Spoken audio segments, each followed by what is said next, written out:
Em nome do Pai, do Filho e do Espírito Santo. Amém. Meu irmão, minha irmã, que a paz de nosso Senhor Jesus Cristo esteja com você. Que esta paz invada os seus pensamentos, tome conta das suas emoções, acalme as suas agitações interiores e te ajude a entender que somente quando nos aproximamos do único Senhor e Salvador, conseguimos enxergar com clareza a vontade de Deus para nós. Hoje, sábado, somos convidados a entrarmos no 29º dia de Retiro Quaresmal e a palavra que vai nos acompanhar encontra-se em João, capítulo 7, versículos do 40 ao 53. O tema que hoje nos será direcionado é: a palavra de Jesus tem poder. O Evangelho nos diz assim: naquele tempo, ao ouvirem as palavras de Jesus, algumas pessoas da multidão diziam: "Este é verdadeiramente o profeta." Outros diziam: "Ele é o Messias."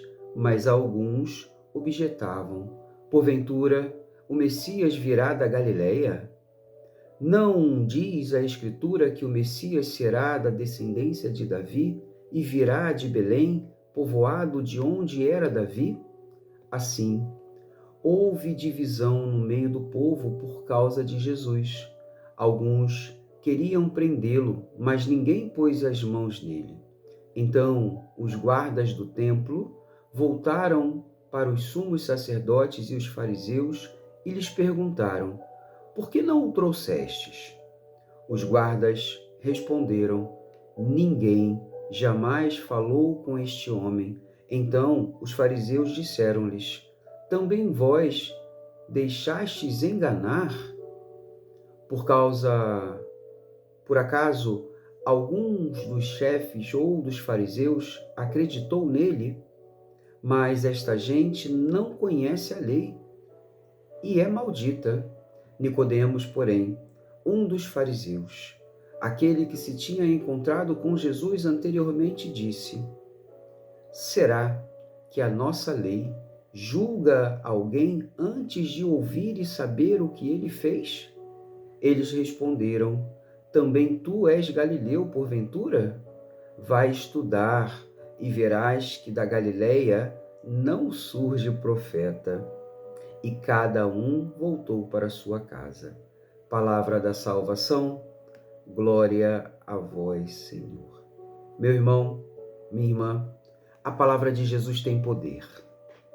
Tem poder principalmente para causar uma grande divisão. Não uma divisão no sentido ruim da palavra, não, uma divisão boa, uma divisão entre o bem e o mal, uma divisão entre aquilo que constrói e aquilo que destrói, uma divisão entre os meus pensamentos, que são pensamentos que talvez não estejam edificando a minha vida, e os pensamentos de Deus, que desejam me construir ou ainda reconstruir. Ao olharmos para o Evangelho, já no primeiro versículo, ouvimos assim: ao ouvirem as palavras de Jesus, algumas pessoas da multidão diziam: "Este é um verdadeiro profeta." Outros diziam: "Ele é o Messias." Mas outros também diziam, objetavam: "Porventura, o Messias virá da Galileia?" É isso que a palavra de Jesus causa: divisão. Algumas pessoas conseguem acreditar naquilo que Jesus deixa como segmento. outras preferem não acreditar, outras ainda acreditam, mas até um certo ponto, outras ficam até a favor de Jesus, mas não seguem aquilo que ele realmente determina. Qual dessas pessoas nós somos neste sábado? Qual dessas pessoas existem ao nosso redor?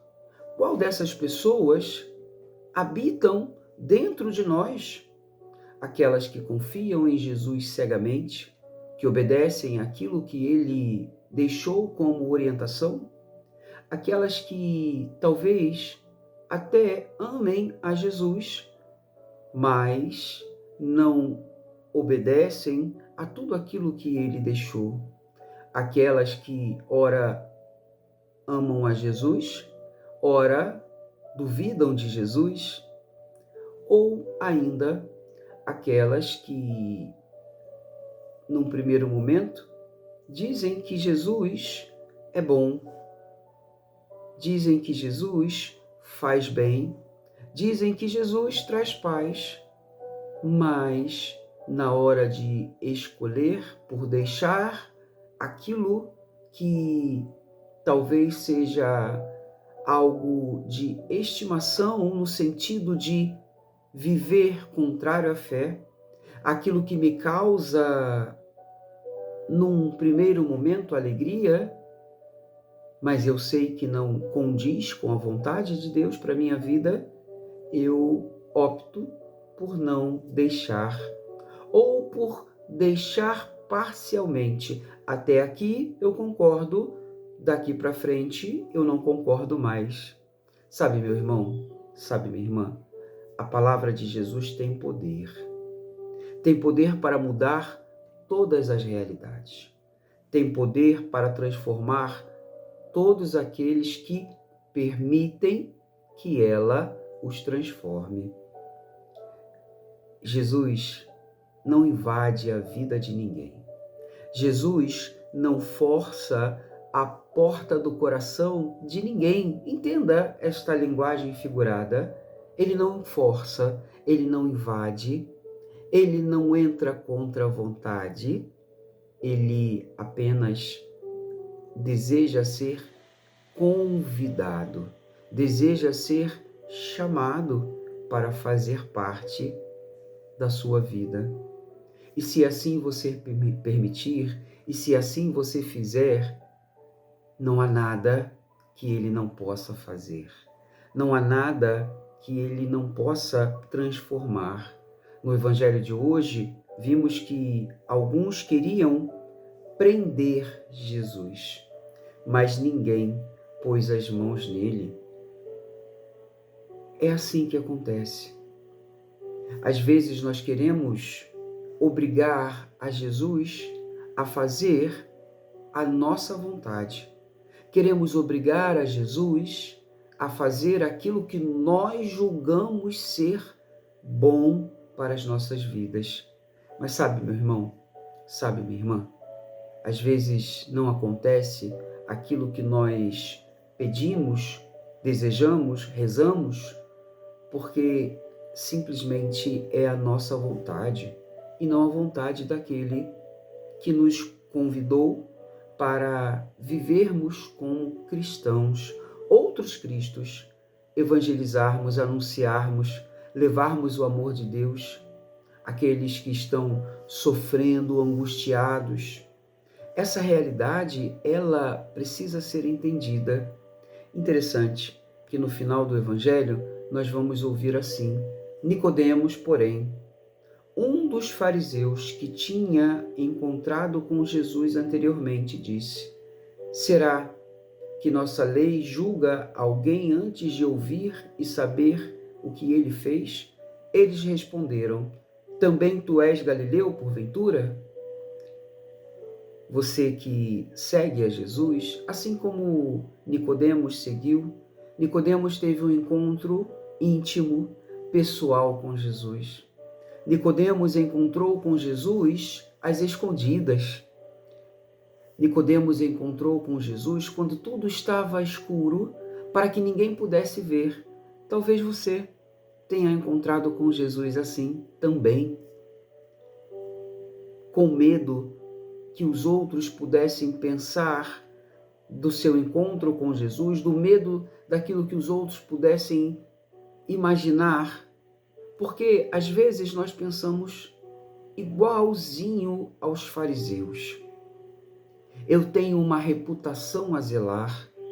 Eu não posso abandonar a minha vida para seguir a este Jesus que me pede que eu abandone as minhas práticas contrárias a Deus, que me pede para que eu abandone aquilo que faz mal para a minha própria vida. O que vão pensar de mim? O que vão achar de mim? Sabe, meu irmão, sabe, minha irmã, Nicodemos também pensou da mesma forma. Só que quando ele encontrou a Jesus, Jesus olhou para ele com tanto amor. Jesus olhou para ele com tanta bondade que Nicodemos não resistiu. Jesus hoje quer te olhar também com amor e com bondade, para que você também não resista e não tenha medo do que vão dizer, pensar, do que possam julgar sobre a sua vida. Tome a decisão de voltar para Jesus, porque a palavra de Jesus tem poder para mudar tudo na sua vida. E esta mesma palavra também vai dividir aqueles que verdadeiramente eram seus amigos daqueles que verdadeiramente só queriam te usar, só queriam aproveitar de você, da sua generosidade ou até mesmo dos seus bens. Que desça sobre vós e permaneça para sempre a bênção e a proteção de um Deus Todo-Poderoso, Pai, Filho e Espírito Santo. Amém. Meu irmão, minha irmã, que Deus te abençoe, que o Espírito Santo te impulsione neste sábado a ir além dos seus projetos e dos seus sonhos. Amanhã, domingo, dia do Senhor, nós não teremos a nossa meditação do Retiro Quaresmal. Portanto, segunda-feira voltaremos com o nosso 30º dia do nosso Retiro Quaresmal. Amanhã, dia do Senhor, você é mais do que um convidado, do que uma convidada para ir à missa, celebrar, bendizer, adorar ao Senhor, porque Ele é digno. Deus te abençoe, um forte abraço.